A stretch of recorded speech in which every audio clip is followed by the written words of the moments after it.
আর আমার চান টান করাতে হয়ে গেছে। এখন এখন বাজে হচ্ছে 2টা, এখনও বাজেনি, 2টা বাজতে একটু লেট আছে, মানে 5-10 মিনিট লেট আছে। আর আমি চান টান করে এসে এখন একটা রেমেডি করি। আজ হচ্ছে শনিবার, তো আমি মাও করি আমিও করি। কোনো সময় মা ভুলে গেলে আমি করি, বড় সময় মাকে বলে তুমিই করে নাও যখন ল্যাদ খাই।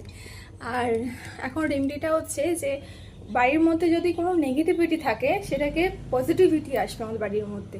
তাই আমি একটা রেমেডি করি আর কি। বা তোমাদের বাড়ির মধ্যে যদি কেউ কুনজরে তাকায়, তো তুমি তো বুঝতে পারবে না যে সেটা কুনজর কি ঠিকঠাক। তো আমি একটা রেমেডি করি, আমি ফোন দেখি করেছি, তো তোমাদের দেখাই আমি কি রেমেডি করি। আর এখন আমি ওপরে একটু ঠাকুরকে ধূপ দেবো। আমার এখানে বড় মা আছে, এই যে বড় মা আছে, এখানে আমার মা তারা আছে, তারপর বাইরে গেলে এক্ষুনি গোতা খাচ্ছিলাম, এখানে আমার মা লক্ষ্মী আছে, মা তারা আছে, এখানে আমার অনেকগুলো ঠাকুর আছে ওপরে।